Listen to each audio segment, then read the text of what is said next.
Hey Now. The Hey Now Howard podcast, the first and only fan podcast dedicated to the king of all media and all things related to the Howard Stern Show. I'm Daniel Coyne. And my name is Tyler Cortad. Today we're going to be talking about Howard's new book, Howard Comes Again.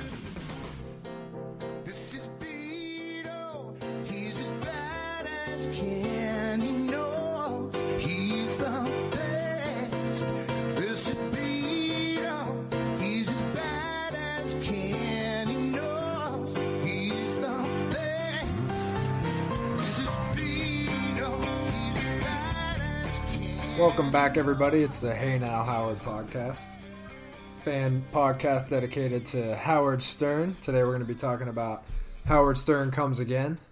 But first, I'd like to say sorry about the other audio recordings. We're no professionals. We're trying to figure this whole thing out here. One show at a time. We get a little bit better. We're a little stupid. So we just figured out now that. Well, we got some fan feedback that some of our previous episodes were playing in the left and right headphones. So had to do a quick little YouTube. When I say quick, it took about 2 hours to figure this all out. But we got that figured out. I think. I don't know. I guess we won't know until somebody listens to this. That's right. We're hoping this is better. And also, there was a little bit of amount of whiskey in the last couple episodes. We're trying to figure out the right amount of alcohol to podcast ratio to make sure that it's a good podcast. Right. I think we got to figure it out. We're a little heavy on the whiskey at first there. Yep. Voices may be a little slurred in a couple episodes, but we're not good chemists. We didn't drive that night, so we're okay.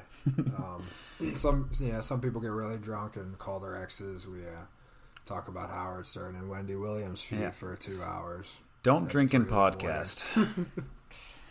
Also, leave us 5 stars so we can spread the love and show this podcast to the tens of people that are interested in it.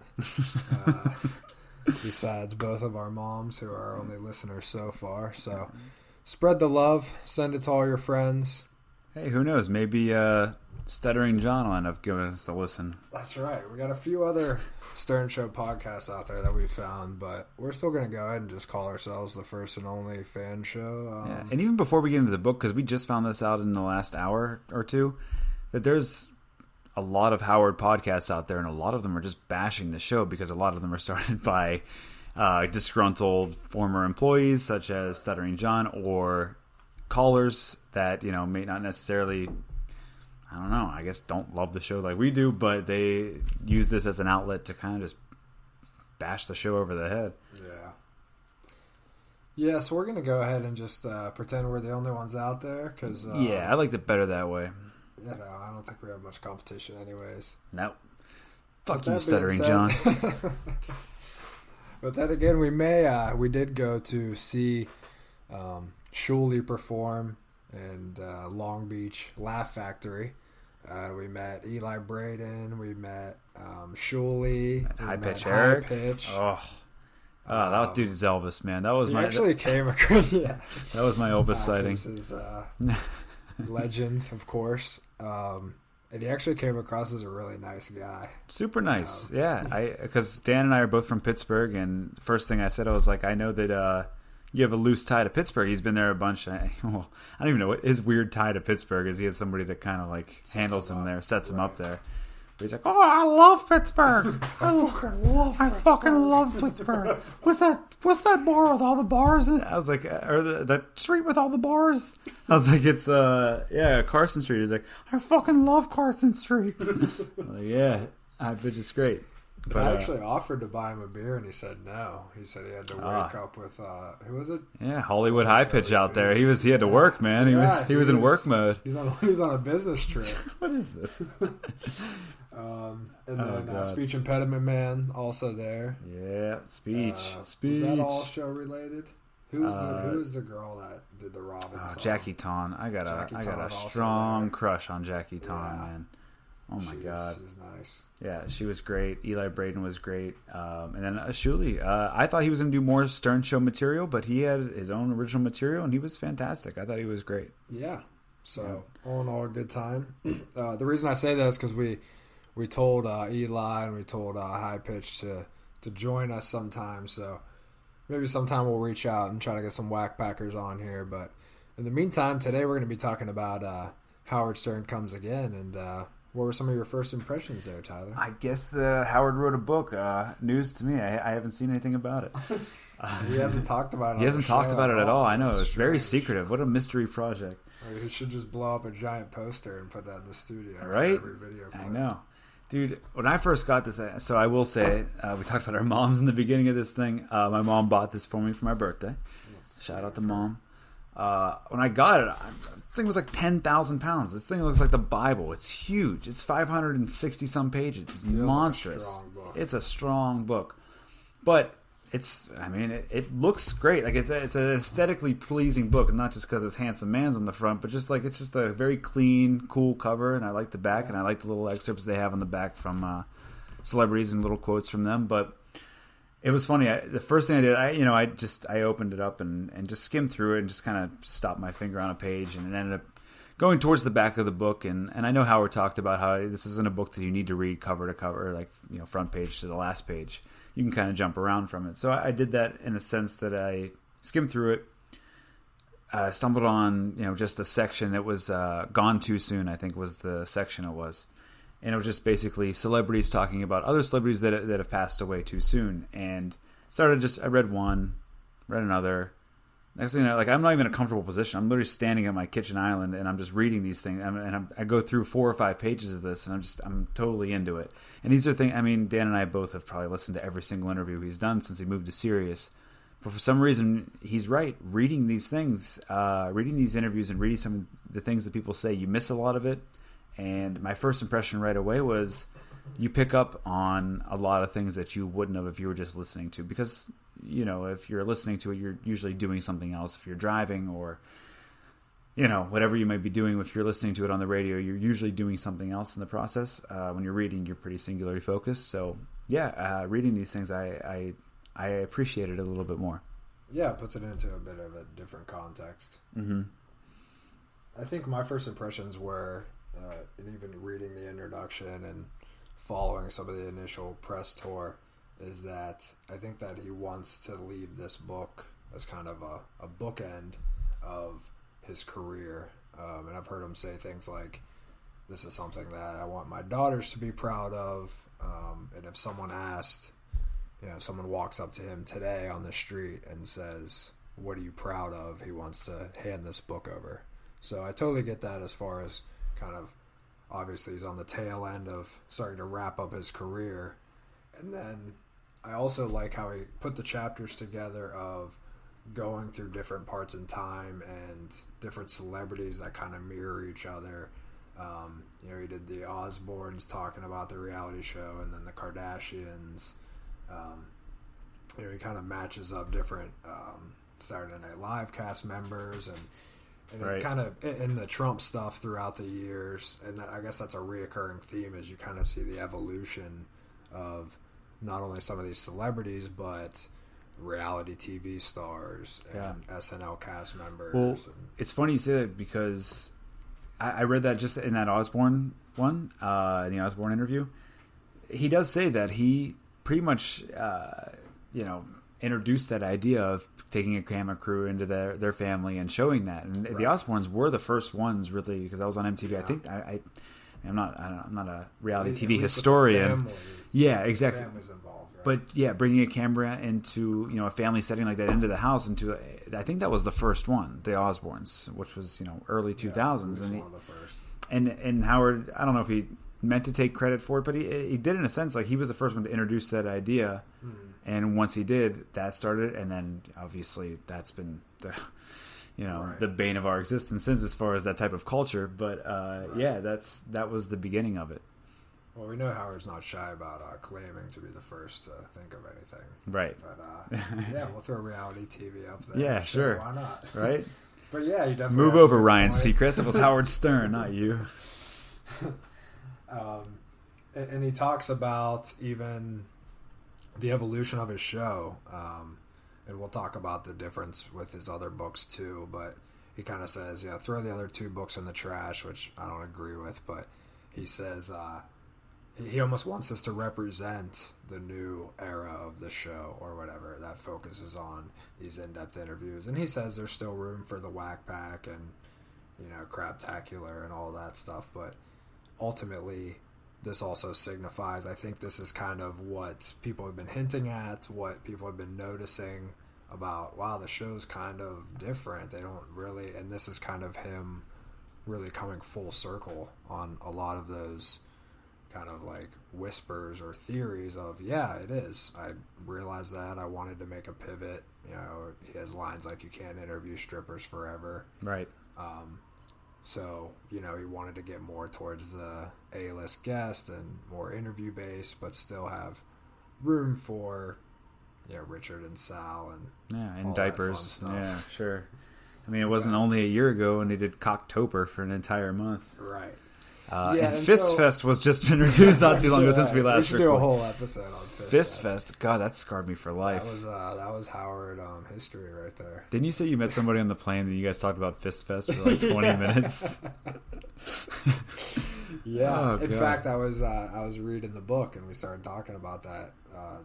I was in the airport and talking to the lady next to me, and she was also reading the book, and she goes, "What did they call that thing with the gay people?" I just said Fist Fest, and we both just started. It's not. I remember you texted me when that was live. Right. When you realize that you've both listened to Fist Fest, there's a certain twinkle in both of our eyes. But Fist Fest. Anybody who went through the Fist Fest listening, it's like our little Vietnam. Which I think we talked about. To be honest with you, I was drunk and I haven't really listened to the older episodes. I think we've talked about it. Just start here. Start with this episode. If you're listening now, don't go back. Just start here. If you did, we're sorry. We offer you no refunds. Yeah. But yeah, I don't think Howard is peace. I think there's definitely things that he censors out and that he chooses to talk about it and chooses not to, which is like how 99% of any other show is. Sure. But I don't think he's PC because of those examples. But going back to the book, I think this was kind of him coming full circle and saying, yeah, I did make that decision of I want those interviews and I want celebrities to feel comfortable coming on my show. And, comfort's a big thing and being yourself. And I think that, he kind of took his brashness and still not afraid to ask any question, but not hitting people over the head with a hammer so much and letting them open up, letting them be featured instead of, like he talks about his regrets with Robin Williams and dominating the interview, hitting them over the head with questions, whereas he even talks about his process a little, how deep the research is, how his the guys in the back, as Gary would say, they're all involved. He has John Hine read him back his notes before every interview, word for word. That was an interesting thing. That. Yeah. I like it kind of going behind the curtain a little bit. I do too. I did think, like you were saying, instead of a guest coming in and he just beats him over the head, and an example that he's brought up many times in all of his press that he's done is the Gwyneth Paltrow interview where she reveals, like, if something's going on with, or was it Gwyneth Paltrow who blew? Where she wouldn't have said that. No, it was no, it was Gwyneth Paltrow. It was like, she was married to Chris Martin from Coldplay. Yeah, and blowjobs. Yeah, she was like, and then just kind of just openly revealed that if she's in a fight with her husband, she's like, I'll just blow him, and then it kind of everything just is better after that. She's like, and he's like, back in the old days, that would have been the first question I was like, do you blow your husband? Do you blow your husband? Right. This one, he's like, we're deep into conversation. She trusts me. Right, it's more genuine. He's like, and that's so much more rewarding to hear that from her without me having to pry for it.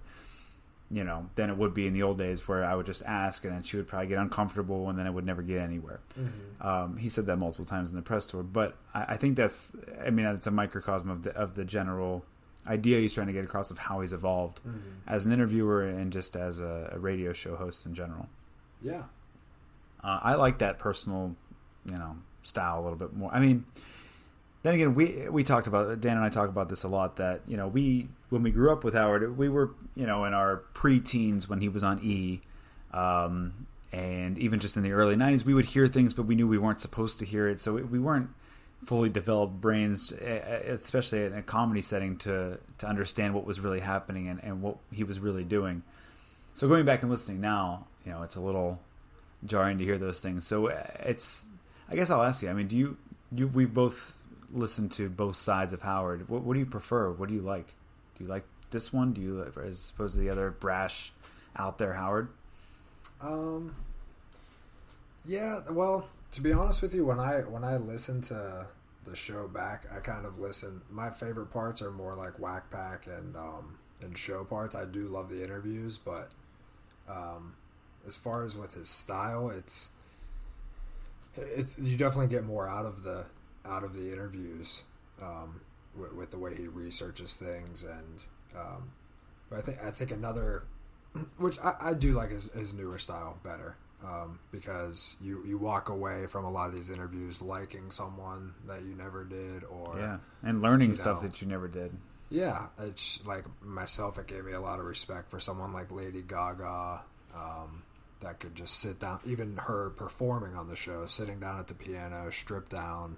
Yeah, she's incredible. I'm used to seeing like her pop videos that I wasn't that into, but her coming on the show and talking about, being sexually assaulted and really opening up and talking about the blowing up so big of celebrity and having a responsibility to her fans, it just really showed me. And then every time I see her since, I'm like, I respect her talent now way more, and something else that he says he's proud about. So I definitely like where the show is now. I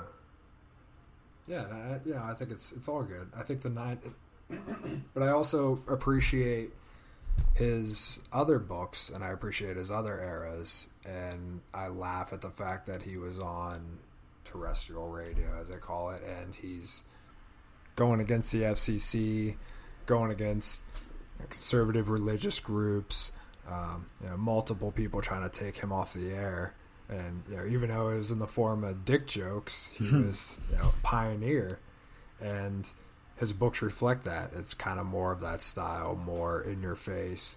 Oh my God, you're not kidding. We have 2 copies right here of Private Parts and Miss America. We have all 3 books sitting in front of us. First of all, he's in women's drag in the second book. So if you want to talk about evolution, I don't think that he's. Can you imagine him in drag in his third book? Yeah, right. As a 65-year-old man. But so maybe it's just that, another point I was going to say is that Howard is obviously a man that thinks about his show a lot and always wants to be coming out with what's best and something new. So, he wasn't going to stay in that style forever. So he wanted something that had a deeper meaning to it. Sure. Even though he even said when I came to Sirius, I could have did whatever I want, which some segments do, but it's more rewarding to kind of dig for it and really learn the arc of their careers and their backgrounds, and you kind of walk away from every Howard interview with something that wasn't revealed in any other interviews. And right. These celebrities do thousands of interviews when when they're on their press tours. Sure. Just touching on the other books again, because I read Private Parts a long time ago, and I've seen the movie a million times. Probably one of my top 10 favorite movies. And I'm not just saying that for the sake of the podcast. I really do think that's one of my top 10 favorite movies. Miss America I'd never read, and that came out in 95? I just skimmed through it since we were just sitting here doing just a pre-meeting about the podcast. Holy shit. It looks like the ramblings of a maniac. This guy, out of his mind. This guy was out of his mind. Just some of the things he was saying. And so... Yeah, he was definitely out to set the world on fire. He really was. And it wasn't... And not even just in an angry way, but just even his humor was dark and, if he was angry at somebody, he's I'm going to fuck your grandmother. Just random shit like that. And obviously we can still see that side of Howard... on any given day if something sets him off, but unless he edits it out of an episode like Wendy Williams. Yeah, that's the old Howard. You don't want that old Howard to show. I guess. Came out for a minute. We had to put him back. But yeah, man. I was looking at this book and just even the way it's stylized, I'm not sure how much say he had in that. I don't know if that was the editor or publisher or what, but It's like every other that's line is bold and giant fart man thing in there, and it's just, I mean, it's hysterical. Like I honestly, I just been reading a few pages, I laughed out loud 3 or 4 times, and it's really, really funny. But it's like the difference of tuning into the show in the 90s. Yeah, it's like so tuning into a live broadcast while you're reading the books. You can hear his. You said this before. You can hear his voice in all 3 books at different stages of his career. Miss Mary, like as I'm reading it, I could hear his, that old, terrestrial radio Howard voice, angry as hell and just spitting fire. Mm-hmm. And then whenever you read, even just the excerpts before the interviews in his new book, Howard Comes Again, you can hear the new Howard. You can hear he's just very cerebral. He's very thoughtful. He's just he makes it more about the other people. Makes it more about exactly. He makes it more about the other people and things that he learned. And yeah, it's just it's you can really tell just in the style of books how he's evolved. So if anything else, even if you don't listen to the show at all, if you read the 2 books, you can understand the show even just by reading those books. Yeah. And Conan, on Conan's podcast, they talked about this during his press tour, is that sorry, Howard said something about throw my last 2 books in the trash, and Conan really kind of pushed him back on that and talked about how those 2 have a place too. And even if you don't like it, he kind of said, I never watch old Letterman appearances. I hate watching clips of myself. And I think we all have that element in us. Yeah, even Conan agreed to that to an extent. He said that he can't watch old stuff of himself. Right. Conan was saying pretty much the same thing, but go on, because But Conan kind of brought up the point that we're also talking about, is that these also had their place as well. So even though now you look back and I would never say that today, these also were pretty groundbreaking. I mean, if you're just picking this up off you read Private Parts, and he's got brash views on like Rodney King and OJ and all the current topics of the day as if you're listening to the show. And obviously he wants to push whatever media, and he wants to come out with a book that you've never seen before. And even the 3rd book, the new book, does that in a way. And again, it harps back to, I think he's always wants to be evolving. He doesn't want to continue to put the same show out. He doesn't want to put the same books out. He didn't want this 3rd book to be basically an older version of the other 2. This is completely different style. It's more interview focused. It's excerpts from his favorite interviews.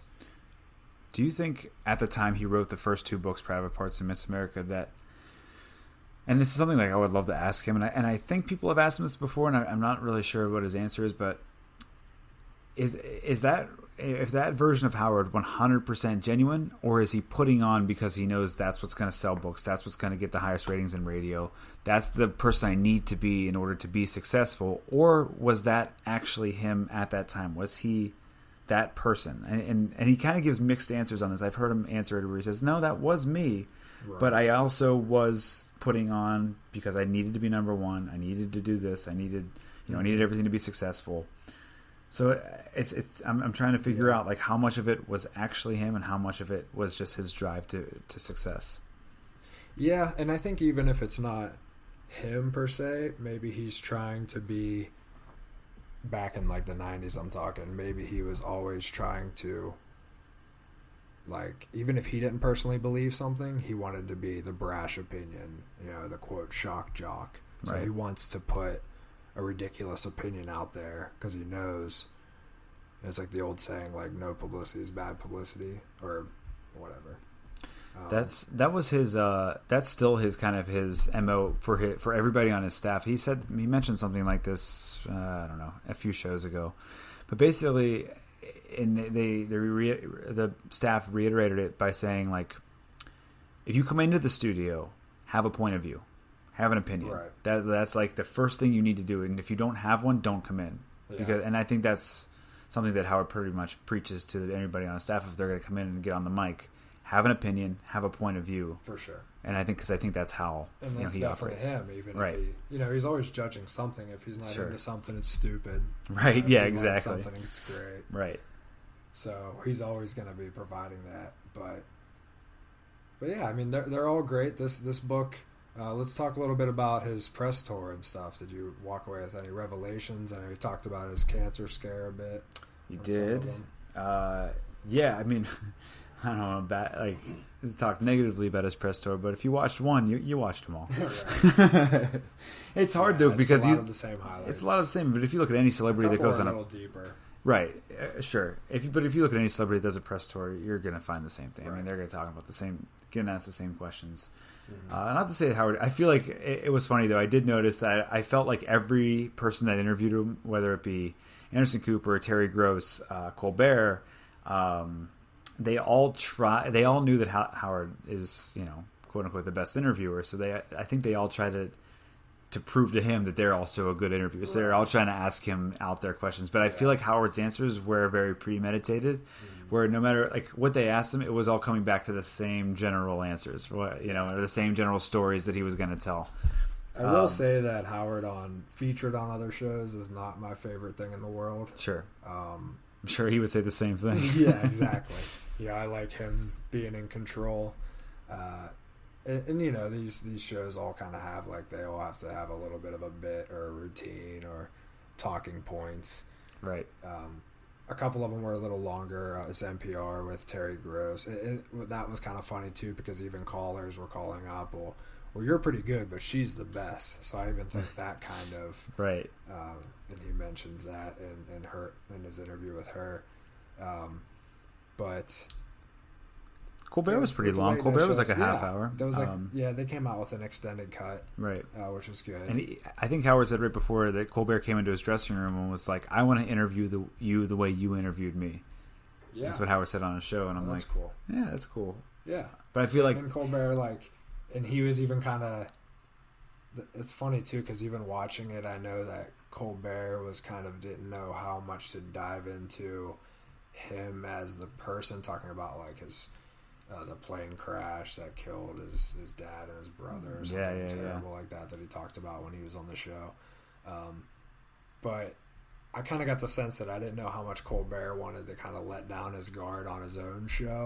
Well, there was that one weird thing, remember? Talking about it. Oh yeah, where he said, "I don't want to talk." He's like, "Howard, I told you that I did not want you telling that story." And then Howard crossed his arms, was like, got upset about it. And I thought that was almost like a bit of, "Oh, come on, tell the story." But then I don't think he ever even Robin the next day said something to Howard and was like, "No, there was a moment where I could tell Stephen was uncomfortable," and Howard was like, and brushed it off. He was like, "I don't know." So I think there was something there. I wonder what that could have possibly, because I feel like Colbert was almost, he said, "I didn't want you to tell it," and then Howard looked like he was upset, and then Colbert was like, "No, go ahead. Now that you already started, you can say it." Right. So it wasn't something that, and then Howard was like, "No, never mind." So it definitely was something that could have been said. It wasn't something completely. There's been a lot of that. We're gonna get off topic here for a second, but Jimmy Kimmel was on. I was driving me nuts. That was driving me crazy. Let's break down names on the radio and yeah. not talk about it for 20 minutes. Right.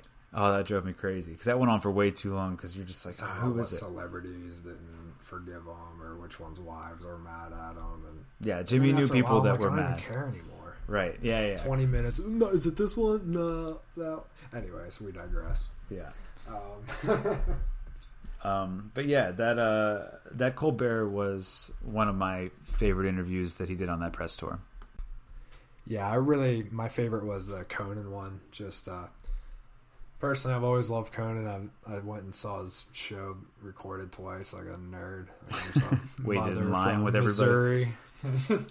That's on vacation to Hollywood, but so I kind of appreciated watching him perform live too. It gave you a kind of a cool appreciation. Just records his show straight through, and actually in the era back when I was in middle school, when I used to watch the Stern Show on E, I used to watch Conan as well on the Late Show. I used to stay up super late as a kid, and now I'm total opposite. That's like 6 o'clock and it's past our bedtime.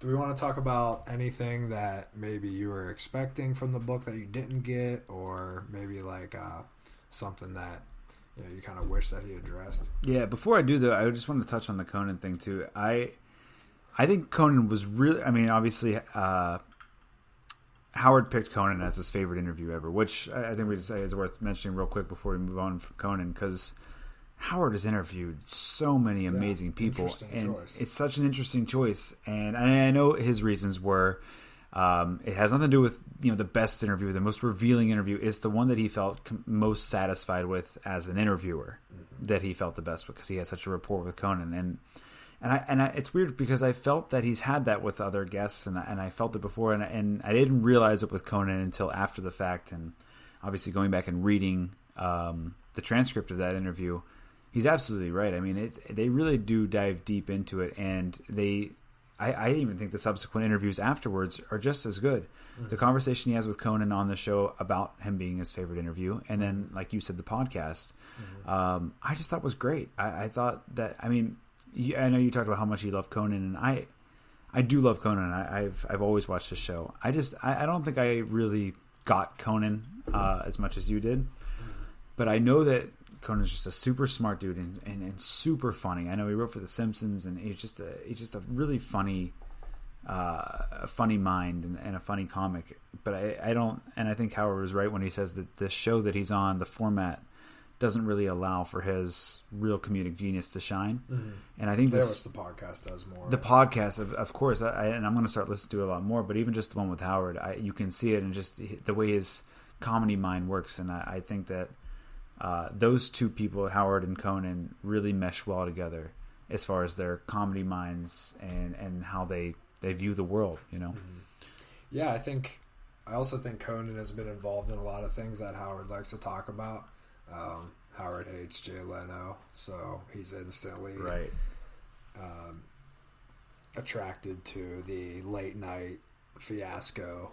Yeah, he's really interested in smart people, and and Conan has a really high IQ, and that's the first thing that Howard talked about on Conan's podcast. How he's intimidated because he's from Harvard, and it's interesting that Conan hates called that. him out on that, right? And just said that it was more a result, but ultimately, it's a high IQ as well.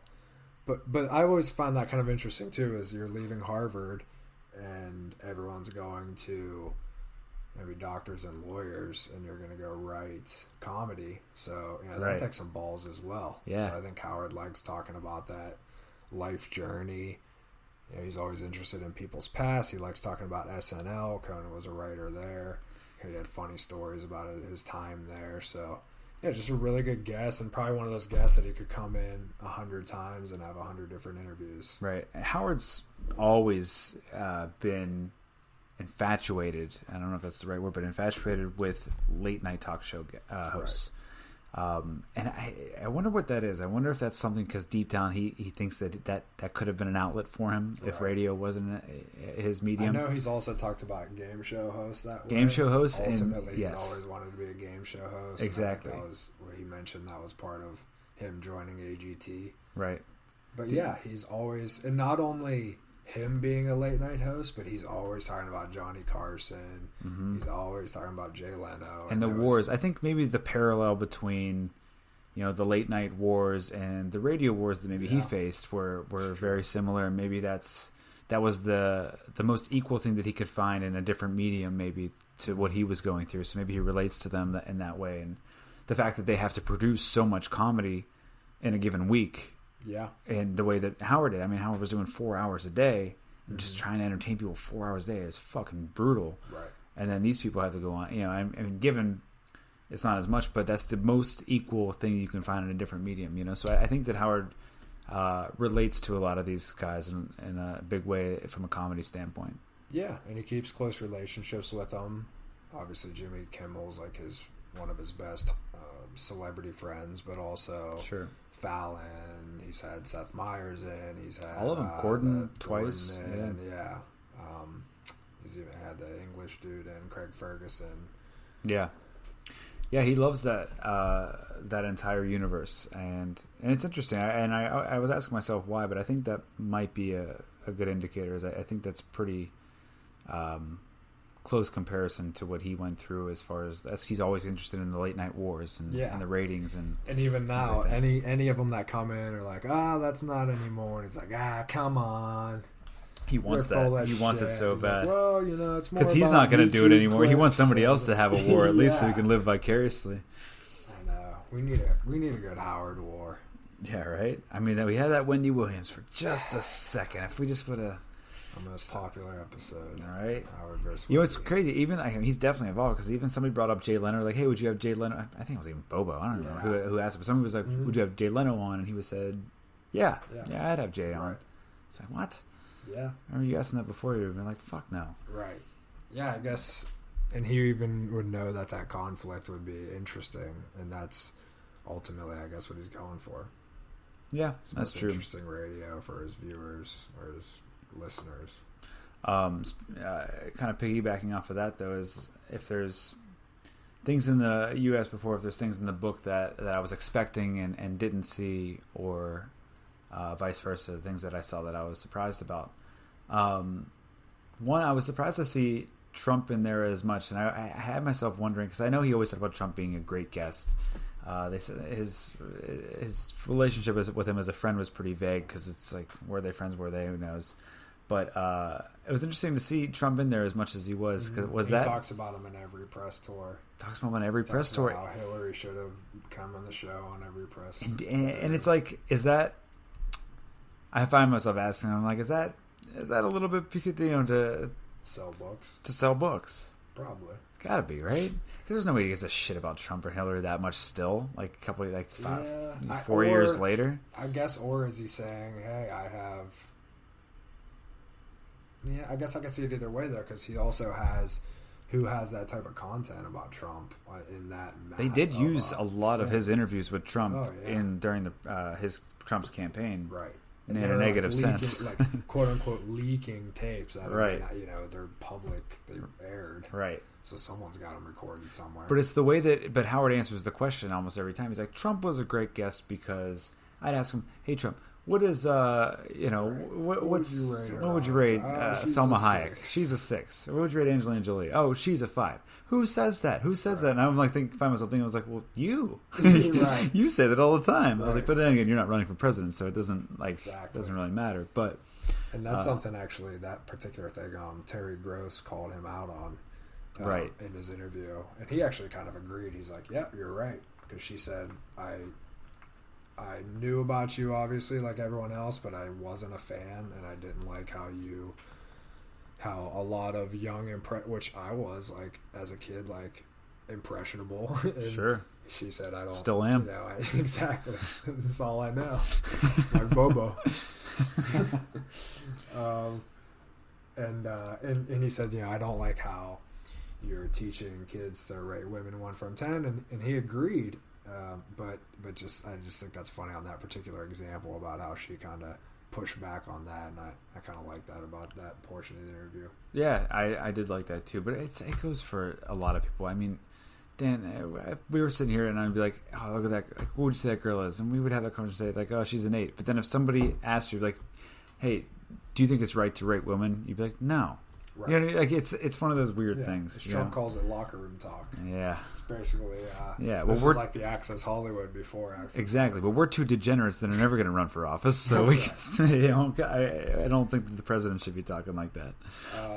But back to your point, I don't know, maybe a mixture of both, because I think he also wants to make the point of, hey, look at how much crazy shit that I have Trump saying. But then again, I mean, he says crazy shit on Twitter or whatever every day. The same Trump is in office and on Twitter today as he was in 1993 talking to Howard about all this bullshit. So he does mention that you can see a little bit of an arc, his character arc. Yeah, seriously. Of turning heel.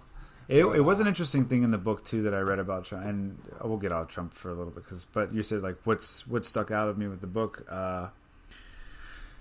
It was true. I mean, he made this comparison in his press tour too, that Trump, whenever he was writing a book, he would flirt with the idea of running for president, and it was solely for the purpose of trying to sell books.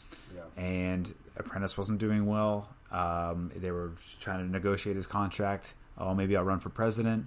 This one actually took, and he actually ran for president and did it. But it was in the same, type of world that he was doing that before with his previous books. So it was interesting to hear that comparison, because I know Howard's been saying for a long time that Donald does not want to be president. He never wanted to be president. It was kind of this thing he threw out there, and it stuck, and he rolled with it. And I was like, I don't know if that's true. But then whenever he made it into like a real comparison to his previous books and to his television ratings, I was like, I kind of, who knows with this fucking guy? You never know. Yeah, well, he has declared himself president multiple times. And that's what even the first interview of the Now a Word from Our President, it mentions that, like you said, did you really want to run for president? And that was back in like 95 or something. Right. So definitely lots of Trump, but I guess that's anything, any form of media now. So maybe a little bit of both. Maybe he wanted to put that on a record too, because I know that he doesn't even really play those tapes anymore, and I think he's purposely not. They don't play that stuff on Sternthology or anything. Trump's old appearances. Yeah, they don't play a lot of old stuff on Sternthology, to be honest. That's a whole different thing. Yeah, right. He doesn't want any of that shit on there. But to go back to what we were talking about before, what wasn't in the book for you that you thought you wanted to see or thought you might want to see? This makes me kind of a psycho, but this one, or any of the other stuff that makes you a psycho? But I downloaded the Kindle version of Howard Stern Comes Again, right? And for whatever reason, because in the show he talked about this book forever, and it was a huge topic, so. I'm going to talk about things behind the scenes. I'm going to talk about rumors that fans had that may or may not have been true. And there was even things where like the staff was guessing and what's your revolution going to be? Sure. Yeah. Oh, no, don't talk about that, or quiet down or whatever. So I was hoping there'd be more about Marcy, more about all these. I don't know. I'm just really interested in that whole dynamic of like. Such a powerful figure on the show, also kind of being forbidden to be talked about, but then also, so I went and did like the control find and then looked for Marcy, and there was just like that small mention right at the beginning. Maybe another small one in there somewhere, but all I saw was just a quick little shout out, Marcy, my VP of the show or whatever her title is, and then also with Artie, and the reason I kind of lump them together is these are kind of topics that are almost kind of forbidden topics, but are also, if you're a Stern fan, are, less about the Marcy, but more about the Artie stuff, is just, I kind of wanted him to maybe say, maybe an interview I won't have is with Artie or people in the room that helped me, and I think even Benji was talking about, I'm definitely going to be in the book because you're going to mention me about being in the room, or... Right. Maybe him just talk about... Because he did mention Artie in some of his press stuff. And he mentioned Marcy once or twice in his press, too. Yeah, he did. Who was that with? Conan or something? And he had a line about... this woman I work with, Marcy, she told me to be confident. Right. Because Conan compared it to his assistant that would say... Right. They had that comparison and And maybe that's part of her role, is like, even though Howard's the king of all media, he still may be that guy that needs someone like telling him that, or because everyone kind of does. I mean, I'm super self-conscious. We don't even advertise for this podcast because I don't want anybody to listen to this. Yeah, so maybe you need someone saying, "Hey, you need to go out there, and you are." So I think maybe she just is that general manager that he doesn't really want to like mention that he needs. But I thought that maybe he'd kind of dig into that about, hey, I know there's been rumblings about the shakeup on the backstage stuff, but really no mention there. And then I was just kind of hoping for maybe a little bit more about Artie, but now seeing that it's mostly interview based, I understand that. But I was figuring maybe within the build-up of the show, he talked a little bit more about there's going to be stuff in there that have been rumored, and maybe that was more of like his cancer scares. And right. I would have, I'm not to say bet on it, but I think it's probably a wishful thinking. I thought maybe an excerpt from Artie or about Artie would have been in there. In the sense of, I mean, just whenever Artie was in the studio, sometimes they would just get to, I mean, Artie's story is fascinating to me. He's hysterical. Just about, how he was taking care of his dad and things like that. It's just a great, I don't know, I just love Artie, but I thought that, I mean, it was interesting, and it was even right whenever Howard got to Sirius, they had, maybe it was just time to kind of get into that, and it wasn't necessarily an interview, so maybe that's why it wasn't in the book. But yeah, I thought some of their conversations were really fascinating. And they did get deeper than just your surface level of two comedians in a studio together. Mm-hmm. I wanted to see that, but I get why it wasn't.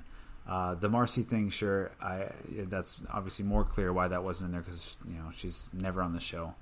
But yeah, I wish there was the cancer scare was the one thing that we were kind of speculating, because I remember when they had that show about whenever Howard was talking to Gary, is like Gary was talking from better. Trying to guess what it was. Trying to guess what it was, and Gary pretty much guessed it, and Howard was like, all right, that's enough. I don't want to talk about it. Yeah.